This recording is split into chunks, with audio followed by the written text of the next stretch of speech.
Marshall skips away, Marshall's still going, Marshall's got Richards coming up outside, now inside. Arsenal have gone through an entire league campaign without losing. Bennett and the Dragons win the grand final. Whips that one away, and Kane Williamson and his team now World Test champions. Ladies and gentlemen, welcome back to another episode of the TGIF podcast. Thank God it's footy. We've had a huge week in the world of footy. Obviously, I was about to say crowned a new champion, but no. We've Crowned the same champion we've for seen the the third year in a row. Yep. Historic three-peat. A little bit of news closer to home as well. The Ranfurly Shield is in pieces. Yeah, it's a bit surprising. It's taken the headlines on the last few days. We've seen Hawke's Bay steal the shield there off Wellington. And they've been out and they've seemed to have had a little bit of a party. Lots of I think obviously we've seen a little bit of white substance. Yet to be confirmed there. if it's washing powder or something a bit more sinister, but possibly maybe a little bit there's of powdered glue or something like that to try and glue it back together. The bloke who repaired the shield has come out and said there's a chance it could be plaster because I put plaster underneath those shields and there could be some of that powder, so the lads could be let off the hook. But who knows? I think what the outrage seems to be is that they were laughing about it in the video. So not really. I remember as a kid, Ranfurly Shield was quite a big occasion. Prestigious, and it seemed to be a little bit more of a laugh for these lads. But we'll see what the ramifications are. But yeah, it's a little bit of a weird one, that one there. But no, we saw the three-peat over the weekend. On Sunday, we tuned into that game here. Thank you for hosting us. It was a good game. We'll get into that a little bit later on, but no, really, really good final. And we've seen the three-peat. We've seen a broken Ranfurly Shield. Who knows what we're going to get ourselves involved with this weekend. Obviously, the NRL done and dusted for another year. Shout out to the Knights there as well, just briefly. The Knights NRLW team. Going back to back as well. Back to back, 2 in a row. And a pretty standout performance there from Tamika Upton, scoring that try there to win it for them. Couple of tries at the death. She got the double actually, you're right. Yeah, clutch play. We managed to tune into the second half of that there as well. So, no, it was a big weekend of sport. Didn't manage to pull off my 4 or 5 try scorer in Brisbane 1-12 win, unfortunately. Out of both my bets that I placed, not one of the players scored a try. I think it's 6 there. That's rough. Nathan scored and Penrith won 1-12, but no reset. Yeah, I think I had six players that didn't score. Tor, Edwards, Staggs, Walsh, Luai, someone else. Not too sure who the Martin. Did I say Martin? Liam Martin, I think. I think that might be one of mine. But either way, it's hard to remember if they don't come off. I think it was 6 that didn't come off. So congratulations to you. You've taken the win. A big win in the end there. The end of the NRL season. We'll draw a close to the first season of our little head-to-head competition. A big margin of victory for myself, but we'll be back to level peating whenever we decide to kick off the next season. So I've said it a few times, but I'm very close to hanging up the punting boots. It seems to. I don't think I've won a bet in my last, I want to say 20 bets that I've placed just in general. It's bad. Nothing's been good. I placed a little, good to have the King of the Yockey back for the Grand Prix. I don't have any King of the Yockey bets for the punters this week, unfortunately. It's not really going to get to you in time. And if you're going off what I've done for so far, I did one with 4 and I only had 1 come off, and one with 6 and I only had 1 come off. So a little bit trickier to pick, but when you're seeing odds of $1,849, It gets very tempting. yeah, you get a little bit tempted, and you put a little bit of money on it, and it doesn't come off. So we'll have to wait and see come March next year, whether or not my fortunes have changed. But we'll have to Maybe wait we and can see. kick something off before then, see what we can So we can conjure up. to over the summer. But Sunday, now the big dance, the grand final. Not really like a game of two halves as such, but it's just like we saw parts of the game just absolutely dominated by Brisbane, and then we saw one of the greatest comebacks in a grand final ever with the turnaround there from Penrith. Yeah, I thought early on it sort of looked like it was going to be one of those games that suited Penrith a bit more, a tight affair. But yeah, second half, Ezra Mann decided to blow the thing up awesome, with yeah. a 10-minute hat trick, and then all of a sudden it looked like Penrith were gone, but it wasn't to be. Team like Penrith, they're always going to manage to turn it around a little bit, but to be able to bring it back against a side like Brisbane just shows how fucked up it really was on the night. Biggest comeback in a grand final ever. Biggest comeback in the grand final ever, yeah. I think what we saw was it 24-8. Yeah. The Broncos' biggest lead there, and it looked like it was game over. You could sort of, the Broncos just sort of had that swagger about them. It looked like they were going to cruise away off the win.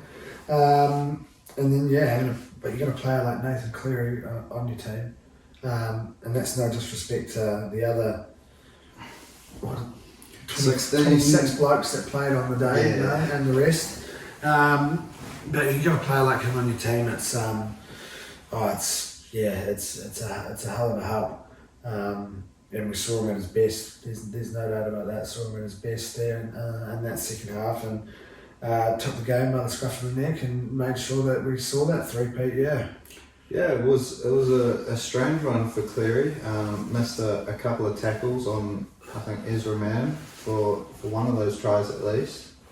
He missed the tackle. So but then all of a sudden around that hour mark, he just flipped a switch and set up Leota for that try, kicked the 40-20, and then no more fitting moment, I suppose, for him to score the winning try. Make Seal sure the deal with the conversion. It was a pretty good shout from you. I think it was even maybe not 24-8, but 18-8. You might have said that penalty, that could be the difference at the end of the night, and it turned out to be the difference.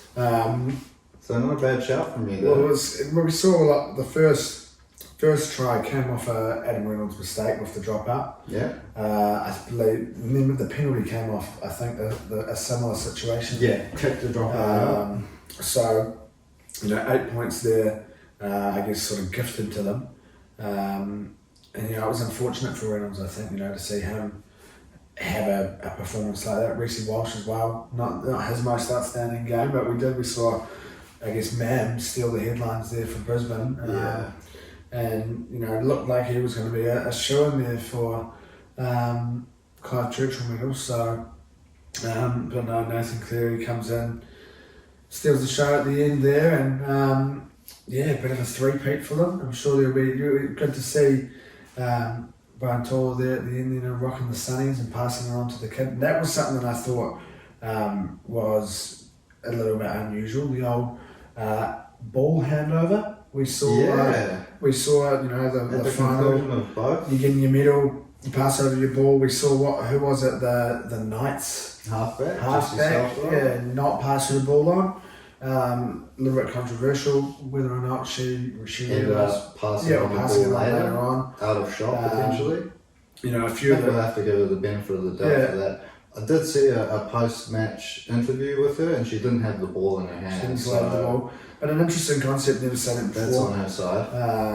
Not saying, I don't know if that's something that they've done ever. I can't recall saying that. I just recall some old bloke giving them their But cool to see, or like the NRL. And what was we saying, the the backs, you know, the hooker, you know, the players out there with the brains, all, you know, holding the medal in their left hand, shaking off the right, these rhymes, and then you see the big props standing there, medal like this, and then pop from Penrith. James Fisher-Harrison's handover was Yeah, particularly awkward. a little bit awkward, and there was nearly a fumble, you know, so, you know, left-handed handshakes. A little bit of maybe something for the Penrith boys to work on. You don't do left-handed handshakes if you're a come teammate. in next year 4 in a row. Wanting You'd be to win 4, expected to have good medal receiving etiquette. You'd think they'd know what to do They'd by be used now. to it if you've done it 3 or 4 times, you know. That's what you'd be hoping. You'd be hoping by now, you know, 3 years on the trot, that you know how to receive a medal, you know how to give a handshake.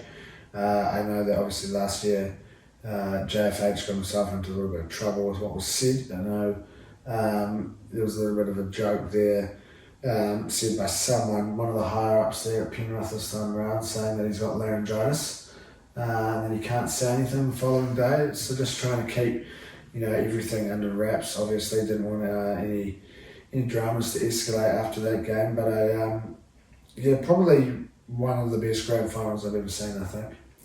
Yeah, a lot of people are saying it's the best since 2015. Cowboys versus Broncos. Yeah, that was a crazy 17-16, I think 15-14 maybe. 15-14.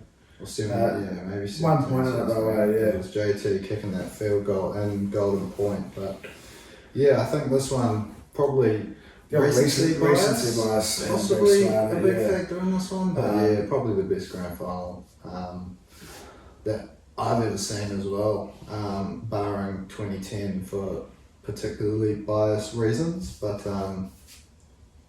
you know, in terms of a neutral spectacle, doesn't get much better than that. Yeah, the battle up front was pretty ferocious all night. I thought Brisbane really held their own, if not, sort of shut down that talk of the Penrith forward pack dominating them. It was just really, like we said, the special performance from Nathan Cleary, who's sort of been criticised a bit for, I guess, not that he hasn't taken the big moments. Well, I think maybe if like Luai had stayed on, we might not have seen that big of a moment there. Exactly, that's the thing. You know, that's sort of maybe they've always talked about the helping, the band that's there to help Cleary at Penrith, and yeah, you know, Luai was off the field with his injured shoulder. He was in the head bin, and Nathan just took the game by the scruff of the neck.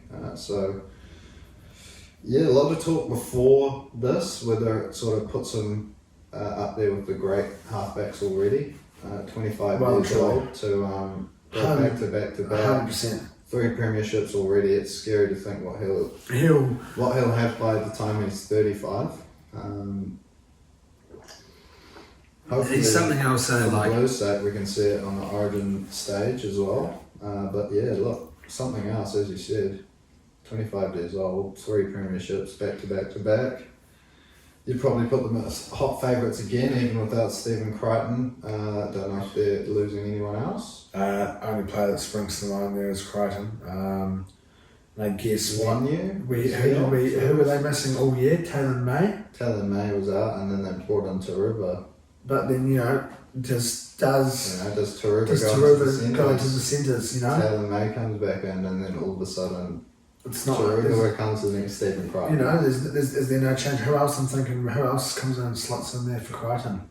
Well, do they still have Momorowski? Peachy?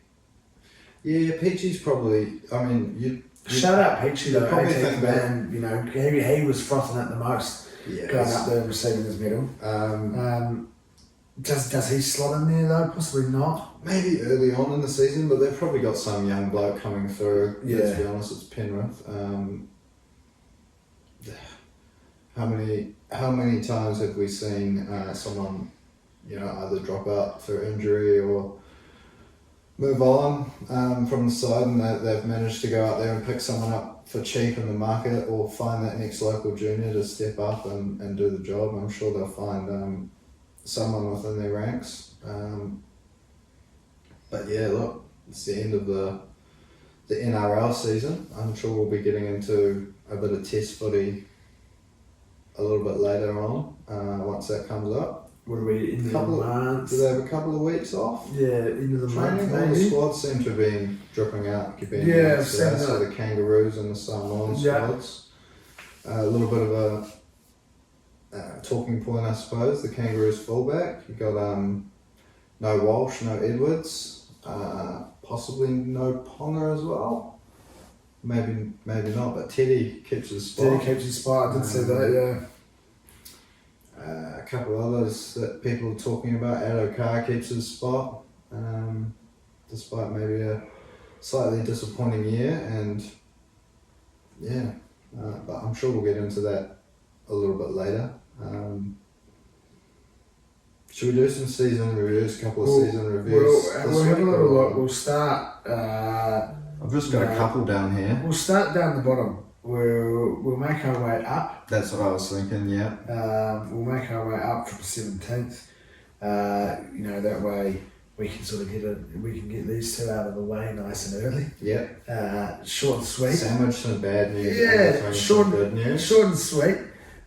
So I guess that obviously leaves the only other team to win something this year, the Tigers winning the Spoon. 2 years on the trot as well. Hunting for that three-peat, maybe. Maybe that's the new thing. I haven't seen Penrith do it. But not too many positives. I think there's clearly one positive from that season, and that's Jaren Buller. Come from nowhere, obviously. Some of the injuries that we'd had early on in the season, we didn't have anyone there to play fullback. We were obviously missing Dewey as well, so we were in a bit of a pickle, and to have him come out of the blue and play the way that he did, and then to go on and re-sign, I think that's our big and clear main positive. 100%, yeah. Definitely a superstar of the future. And yeah, pretty much was one of your best players, if not, neck and neck with Appy. I think he probably was our best. We had Appy as well, who took a little bit of time to. I don't think it was that he took a bit of time to jump. I think it was that the rest of the team took a bit of time to figure out how he played. That they needed to be up with him a little bit faster and things like that. And there was games there that it seemed like he sort of won us. But that's the same as Buller as well. There was games there where it seemed like he won us the game. But yeah, and him just sort of Buller's defence. He's like compared to obviously Sloan at the Dragons. Both got that attacking flair. Sloan's probably even a little bit better on that attacking flair side of the game, but the amount of tries Jaren Buller saved for you guys this year was just unreal. It was like having a prime Billy Slater at the back defending, similar to Dylan Edwards at the Panthers. I've said it. I think he's going to be unreal. Like he's going to be one of the next big things. Like he is an outrageous player, and I think give him a couple more years. And it's unfortunate to say, but I think he will. 2 or 3 years time, move to somewhere else and just elevate to that next level, sort of like what Teddy's done, I think it's going to be something similar where we see someone play some outrageous football and go on and be one of the best because I think without a doubt our best player, like we said, Uppy as well, a pretty solid year, and I like what you've got there. The only other positive really is that it can only get better. We don't have any 18th team joining us next year, so we can't get any lower. Yeah, that's true. We could finish 17th again, but like I said there at the start, it would be a three-peat, so it's kind of like a win-lose, scenario. Not the, obviously, we've got the two spoons not being that great, but I think that main worrying sign. That I would, I've got to agree with that there, that I would say is Benji's first year coaching. It's one of those things you see in other sports when you see some club legend come back and coach a club, and it's, you think that everything's just going to sort of click, and I say, it's going to help the culture, things like that. Not always the way. Doesn't always work out. You look at Stevie G and Frank Lampard, they've both struggled at that elite level, albeit in a completely different code. Look, I mean, I'm sure Benji has the coaching side of it in terms of knowing the game. It's just whether he can sort of manage a 30-man squad, make sure they're all sort of playing their best footy and in their right frame of mind, as well as dealing with the sort of media circus that comes with being the West Tigers coach at the moment. It's a tough gig to have. There's no doubt about it. It's similar to Brooksy, you know, very heavily scrutinised no matter what you do. And there's just, you know, it's a bit of a circus, obviously, with everything going on behind the scenes, or, you know, it's not even behind the scenes, it's out there for everyone to see. But, you know, in terms of the leadership and the board and things like that, and disagreements and between coaching staff and you know, on what staff is hired, things like that. You know, so it's, am I looking forward to next year? I am. You know, do I think we're going to go out there and win a shit ton of games? No, not really, but I'm looking forward to it because, like we said, it can only get better. I say it quite a lot of times, if you can put yourself into a position where you're being chased rather than doing the chasing, if you can go out there and not lose 7 on the trot to start, I believe it was, or 7-8 might have even been in the end. I think we might have won round 8. One round 8, but you had a buy in there, I think. Something like that. So, I think it was 7 on the row we lost. But, you know, even then, if you cannot go out, you know, first 3 games we should have won. First game we should have won if we'd caught the ball. I think we had 13 or 15 handling errors in that first game, and we literally lost because we couldn't catch the ball. So if we can go out there and win, you know, 2 games in the first 5 rounds, I'll be fairly happy to start off. And then you know, it puts teams like the Dragons, the Doggies under a little bit of pressure. You know, whether or not that they can, you know, chase the pack. But your Dragons also, you know, wallowing away down there at the bottom of the table, battling it out for the spoon. We saw you narrowly avoid it. There, it would have been nice to. I would have been more than happy to share it with you. You know, well, not share it, but, you know, pass it on from one friend to another. But not to be. But it wasn't all doom and gloom for your Dragons, was it? No, I mean, look, it was a bit of a roller coaster of a year. Obviously, starting off all right, losing a number of close games down to just, I guess, switching off, and then not playing 80 minutes. The pressure sort of piled up on us there, and Hook ended up getting the sack, and we looked to have turned things around a little bit, and then a few weeks later, Ben Hunt came out with a bit of a bombshell, saying he wanted to leave and pay himself out of his contract and all of that business that may or may not have been said or just been rumoured to have been said. But yeah, look, a couple of positives, I suppose. We've got Flano coming in next year, proven premiership coach. He's done it before. I think the Sharkies were a bit of a basket case when he took over back in the day. Took them to the premiership a few years later. So hopefully he can come in and work some similar magic. Look, you got Blake, Laurie and Ravalawa, who I thought were pretty outstanding performances for us. Ravalawa competing right until the end with Jermaine Asako and the rest of the lads for that Ken Irvine medal, but just falling short. And yeah, I think Laurie's just consistency. Got himself a couple of meetings to start the season as well after breaking the drought the year before. Just a sign of things to come. Maybe it accumulates his tries. 1, 2, 4, 8. You know, give him 4 or 5 years. We're going to see him taking away that Ken Irvine medal possibly. It'll be a bizarre world if we see that happen. But yeah, like you said, didn't end up with the spoon. But yeah, looks, I guess, some worrying signs. The Ben Hunt situation just doesn't seem to be going away. lots of talk that it was, I'll stay on for the rest of the year, and then Flano's got me on side, and then I'm still keen to go, and a couple of days later Flano's got me back on side again, so who really knows what's going to eventuate there. I'm sure it's not the best thing for team morale, having a bloke there that doesn't want to be there. But look, without him, I don't know where we would be in the last couple of years. That could have been a spoon situation. I think it would have been 2 or 3 spoons in a row if we hadn't had Ben Hunt at the club. But a lack of sort of, I guess, particularly in his position out there in the market, has left us with just sort of a couple of youngsters, and Hames Sally coming back to the club. I think he came through the ranks at the Dragons.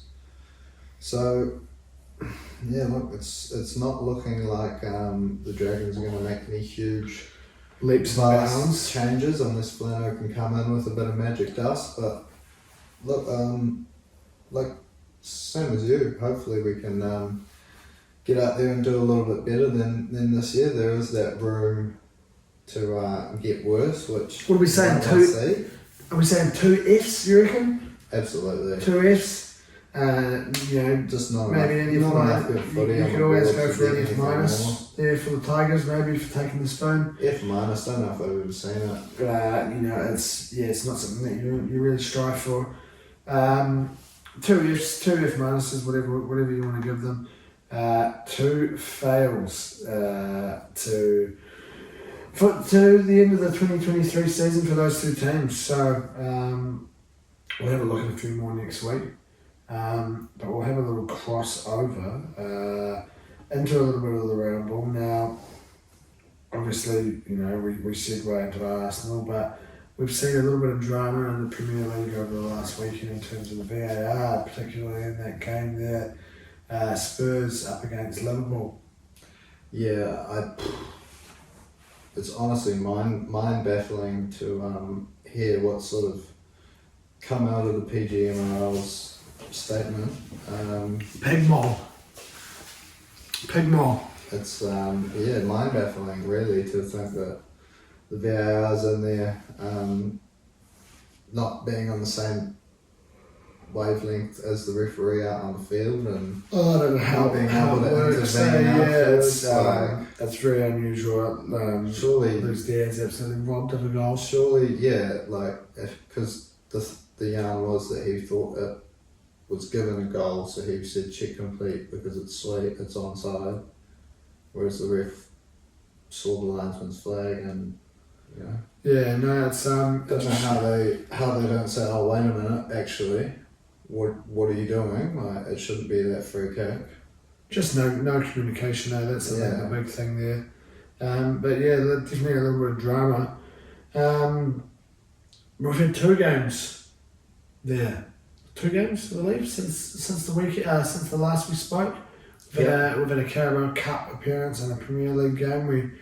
A nice little midweek game there. Always good to get a little midweek game there involved. Up against Brentford.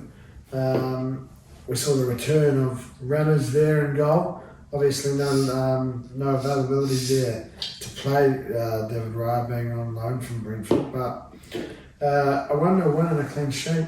You can't really ask for too much more, can you?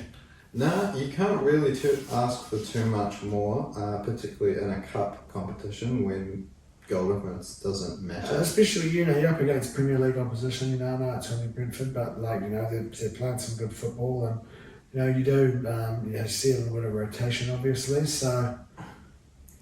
Yeah, it was nice work from Eddie and then Reece with the composure there on the finish to, I guess, make the most of that Brentford mistake, and probably on the whole we were probably outplayed, I think, in terms of balance of the middle of the park on the night, but managed to do well and limit any clear-cut chances for them after that. So yeah, it was pretty good, and they've been playing some decent football over the last year or so, but haven't really started this season with quite the same form. So another one for them that probably slips through the cracks. But Arsenal managed to, like you said, get that 1-0 win onto round 4 as The Hammers. The Hammers, okay. We've got West Ham. There's a little bit of drama. Away. I'm not too sure. I saw a little bit of drama. Apparently, some, I don't know if it was a City bloke, some Sunderland bloke maybe, but talk that the Newcastle draw was a little bit rigged. That when they drew the team to play, either Newcastle had been drawn and then they looked for Man United, or Man United had been drawn and they looked for Newcastle to match them up. But they seem to think that this fella looked in the pot to try and find a certain numbered ball to pull up the two teams against each other. But that's a pretty tasty looking matchup there. If Newcastle can knock out both Manchester teams in the 3rd and 4th round, they're doing everyone a bit of a favour. Yeah, 100%. But no, West Ham in round 4. We also had a Premier League game. We had a game there up against Bournemouth and came away with a really solid performance there. 4-0, another clean sheet. We've seen Raya pop back into the starting lineup there. It's another clean sheet for him. Yeah, another clean sheet away from home. I don't think we've even conceded a goal away from home. We've got very good defence this season. Defensive stats this time around this season. One of the I think we've conceded the least goals, or maybe second least possibly. I'm not too sure. I saw a stat showing things that we were leading with in either in the league or possibly even in Europe in terms of defensively. And then obviously we've only got 2 unbeaten teams there now as well, us and Spurs. So it's nice to see that we haven't had a loss there, especially with Newcastle pulling the win there. They didn't knock. Was that a cup game? They won in the league? No, Man City lost to Wolves. Man City lost to Wolves. I'm getting my 2 games mixed up there. But especially with them losing, it's nice to see that we haven't had a loss there just yet. Yeah, and that was an important one because it does drag us back to 1 point behind City, equal with Spurs, but they're ahead of us on goal difference. So yeah, look, it was nice to have Declan Rice back in midfield for this game. I guess there was a difference in the quality of opponent, I suppose, when you're looking at Tottenham and Bournemouth there, but the difference between him being there in the first half of that North London derby and this game, it was very stark compared to that second half of the North London derby there. So good to have him back out. Hopefully he's fit and ready to go for particularly our next Premier League game, but we do have a game kicking off tomorrow morning as we record. It'll be played by the time I get this edited and out to the punters out there, but going down to France to play Lens. Surely another 3 points. You'd hope so. They haven't really struggling in the French. They haven't started the season off well at all. I believe they sold 2 or 3 players possibly maybe at the end of last year that had really standout seasons for them, and I don't know whether or not they were able to sort of regenerate that with a bit of the money that they'd earn. But yeah, you'd expect 3 points. Possibly see a slightly rested squad with the big game over the upcoming weekend. Yeah, I'd like to hope so. Yeah, I mean it's tricky because we do have a few injuries, but players like Reece Nelson, Smith Rowe, I'm sure we'll see them both get starts. Possibly the young bloke who made his debut there, Sago Jr. Someone like that may be involved. So, but it's also tricky because it is only game 2, and you kind of want to get off to that good start in the Champions League. Get those wins in early, and then you can play these fellas at the end. Yeah. But it is very Arsenal to see a young bloke playing in Europe. It was something we saw quite a lot with Wenger. So, it wouldn't surprise me if we saw Arteta play a couple of those fellas in this game here, maybe. Yeah, I think you'd have to. No disrespect to Lons, but I think he would have gone sort of first team for that Bournemouth game and then give them the full week off, and then sort of similar to what we saw with that Brentford lineup, a few rotations, particularly where we can, injury-wise. I think defensively, got a few more troops back now. Tomiyasu back, which is good. Don't know, obviously Zinchenko's been back for a few games now.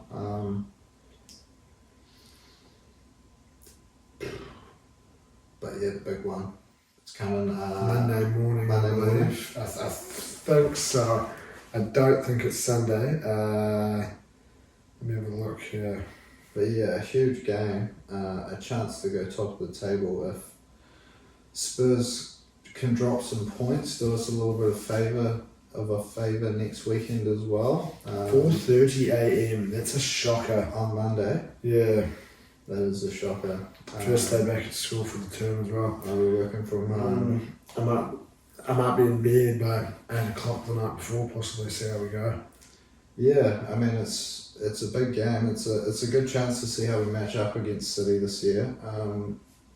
They've been our sort of big stumbling block the last few years.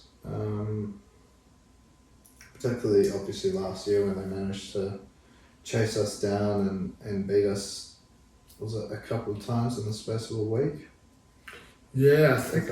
Was it spread out a bit more than that? Maybe a couple of weeks, possibly. The 2 or 3 weeks, but yeah, in a pretty close vicinity. But yeah, it is a huge game, them coming off the loss. They're going to be fired up. Whether or not they take the 3 points in Europe as well, over the midweek as well, they could be 2 losses on the trot. Coming into this game there that could see them lose top spots, so I'm sure they're going to be really fired up for it. But they're also not at full capacity. They're missing troops. Rodri's banned, I believe. I think he got a red. Yeah, I think it said that this was going to be the last game that he missed. De Bruyne is still out as well. So we've also seen a slightly depleted City squad. So it should be a really good game though. I think even for a neutral, I think it's going to be a game that you want to tune into. Yeah, look, we can only keep our fingers crossed that the lads come out there and do something a little bit different compared to what they have done against City in the past, bring their best game, and hopefully, come away with a surprise result. Maybe not. Over the last year, we might have not brought ourselves up to City's level, but certainly raised our standards. You look at the way we've reacted to a couple of draws early on in the season, and it's sort of been a bit gloomy, whereas in the past it wouldn't have been so bad. That's probably it for the round ball code. There's been a bit of chat around the Rugby World Cup. I guess we'll have a little revert back to the oval ball. The main topic of conversation at the moment is the Wallabies. Yeah, look how crumbling away. How shocking is it really to see the Wallabies, 2-time winners of the World Cup, knocked out? Didn't think you would ever see it growing up. Always a strong. Yeah, it's not something you expect, is it really? But yeah, they've certainly fallen away in recent years, and it's all imploded at their feet this time around. But it is pretty cool to see Fiji through at their expense, so long as they can beat Portugal on Monday morning or something like that. I don't see any reason why they can't. Although they gave it a pretty good crack up against Aussie Portugal. It wasn't that, when I think of Portugal playing at the World Cup, I think of that 106-13 you know, that the All Blacks were. But like, you know, us against Italy over the weekend, you know, that's kind of what you expect when you see Aussie versus Portugal. I think, was it 38-18 or 34-14 or something like that. So, yeah, you know, I mean... Maybe not all hope is lost for Australians then. I still see Fiji being far too strong, you'd think, but maybe it is. It's just Aussie, mate, not looking too flash. Who knows? But another big game that we've got, you know, was it that must be Monday as well, or is it Sunday? Japan, Argentina. I don't know exactly when this one is being played, but well, obviously the big gaps there between games, so it must be essentially a little knockout game in itself to see which team goes through to the quarterfinals with England. Isn't it? Yep. There? Yeah, Japan obviously coming up with a good win against Samoa, and Argentina, I think the same. So yeah, it comes down to this one here. I don't know if too many people are giving Japan much of a shout, but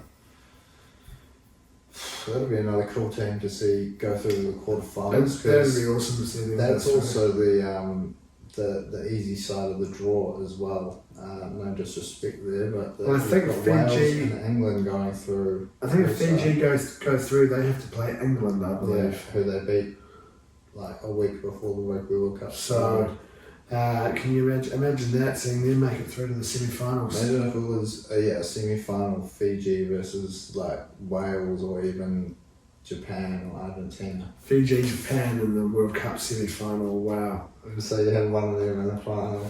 Jesus, that'd be outrageous, eh? But even Wales, like, that'd be cool to see them make a first Rugby World Cup final, I suppose. But yeah, look, the ABs, as you said, absolutely pounding Italy. Yeah, putting on 96, I believe. Putting on a bit of a score, whether or not that was the All Blacks being...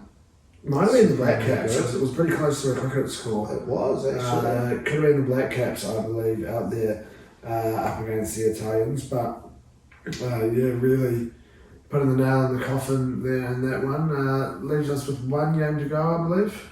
Uruguay, yeah. Looking like we're going to come up against Ireland in the quarterfinals, barring any last week shock results, I think. So I think that could be quite a tough one. Yes. That one up against Ireland. Hopefully we can give them a good crack, but if not, yeah, look, Ireland, Fiji, Japan, Argentina, there'd be plenty of second I'll be teams. getting behind Fiji if the All Blacks are not. Well, There's shit, no yeah. doubt about it. That'll be the team I'll be rooting for. I'll be rooting for them regardless. I think, but yeah, what three games to go in the group stages that we'll get to see. Must be I'm going to go Saturday, Sunday, Monday. Around the big gaps this Rugby World Cup Stretching the fucking thing out, eh? Yeah, it's an event, that's for sure.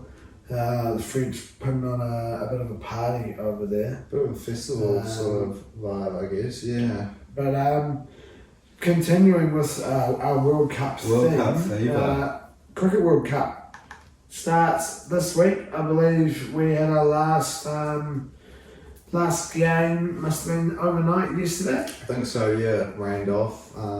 Picked up a little win thanks to Duckworth Lewis in the end. But yeah, look, we're coming in with 2020, correct? what's One that? One day World Cup. One day. Yeah, coming in some decent form. I mean, we picked up a couple of good wins earlier on, a couple of months ago in England, followed by a couple of losses, and then we've beaten Bangladesh 2-0, beaten Pakistan, beaten South Africa now in our warm-up games. Kane Williamson is back, scoring 50s. Looking fit, which is good to see. Yeah. Look, first game, we kick off, or I always used to just say kick off. I don't really know what the Tip actual off? It's word not is. tip off, 'cause that's, first ball. First ball, sort of Thursday, like, it's isn't not tee off, but you sort of do tee off. Is it a hit off? I think Bowl off. officially it's just first ball. First ball. Because you'd say like first ball 11 o'clock. First ball against England Thursday morning. Thursday evening, 9 o'clock. Don't know if that's the time first ball is or when that is. When it kicks off. The coverage. When it kicks off.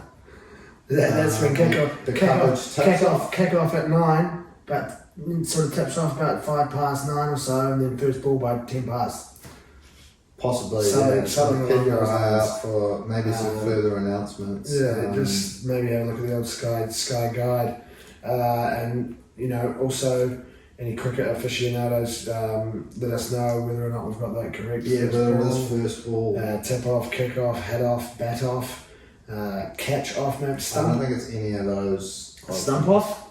Don't think it'll be stump off. You don't usually see stumping on the first ball of a cricket game.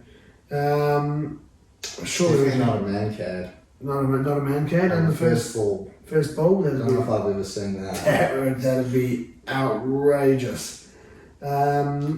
Surely we can go one better this time around. Surely we can. Two straight consecutive We don't want heartbreaks this is in the not a finals. three-peat that we're after. We don't want to follow suit of Penrith here and go 3 in a row and but 3 in a row of losing. We want to go out there. We want to take the trophy at the end of the day. Bit of national glory. Bit of national glory. Cup fever. It's upon us. Rugby World Cup, Cricket World Cup. We just had a darts World We just Cup. had a WDF Darts World Cup. Shout out to all the WDF players there. But yeah, one better this time around. We'll What do you reckon? We'll keep our fingers crossed. Don't know how much of sort of the second innings we'll be consuming, with most of the games looking to probably first ball it in the evening. But surely if there's any weekend Stump off about 10 o'clock. we'll be 10 o'clock. looking to settle into the couch and see if the boys can go one better this time. Captain Kane leading them to glory, hopefully. That's the ideal situation. Over in India will be tough, but The subcontinent. don't see why we can't do it. That's the correct term, isn't it? That's the correct term. The subcontinent there. So you're right. It will be tricky to go over there and Maybe each Sodi take will be the over cup. there ready to work as a magic. Jeet Raval. Jeet Raval. Yeah, I don't know. He's more of a batsman. Will he be there? I don't think so. He won't be there. I don't think he's sort of in and around. Any the Black other Caps great team sort anymore. of subcontinent expats involved in the Black Caps throughout the years that might be coming back for like one last hit? One last hit. Hit, bowl, The bat. stump, Look, whatever. I don't think so. We've got our 15-man squad locked in. AJs? No, Jazz. No AJs. I don't think. Disappointing, I guess, I don't really. think. Could be wrong, but anyway, onto some darts. Have we had any? We've just, as you just said, we have had a darting World Cup over the weekend. We saw over the last week, really, actually. WDF World Cup occurred, and congratulations to Ben Robb and Hopai Puha collecting the gold medal there for the Kiwis. I believe we actually also had a silver and a bronze, possibly along the way. I think Hopes might have lost in the semi and either the singles or possibly that was in the team event. I'm not 100% sure, but I think we had 3 medals. But the big one was Hopes and Ben taking the men's pairs event. 6-2 up against the Scottish pairing there in the final, but sort of dominating the whole way through. Hopes and Ben, I think, I saw some stats, both in the top 5 for averages throughout the whole tournament there, alongside some names that have been involved with things on the European tour and things like that. So Hope's really looking like he can hold his own up there on the big stage. So it's cool to see. So congratulations to those two. Waving the flag for New Zealand in the darting world. I don't think it'll be too long before we see one of them making their way over to Europe to try and battle it out for a PDC tour card and get involved in some of these European tour events and things like that. But we've also got some darts on at the moment. We saw the World Grand Prix kick off this morning now, a pretty special event there, double start. Makes it a little bit more interesting. You can be cruising into your 300s already and your opponent's still sitting there struggling to start. Yet to kick off. The first ball? Probably not. Game on, I guess, And Nathan to throw first. Game on. Game on. Do they call you Nathan? I just was thinking of Aspinall there. Yeah. No, they definitely don't call me Nathan. I was going to say that's I haven't left it that long with them calling me the wrong name, and I had to leave it. I'd be fighting a new darts club if that was the case. But no, I was just thinking Aspinall. I can see it there. That's why on that tab there, the old Asp. But no, we saw it kick off there this morning. A couple of upsets. We saw Brendan Dolan take a win there up against Dirk, first game of the day, after Dirk going 3-0 up in the first set. We saw previous two-time winner James Wade crash out in the first round to the Polish Eagle. Ratajski 2-1. Aspinall, who's been playing some good darts earlier this year, and he fell there to Stephen Bunting. And Rob Cross in the last game of the day, going down to a last leg decider there against Andrew Gilding and falling short. We've got another 8 games there that kick off tomorrow. A couple of tasty looking matchups there. Damon Heta up against Ryan Searle. They've played a few times recently. I think that'll be a good game. So is Dimitri Vandenberg up against Dobie.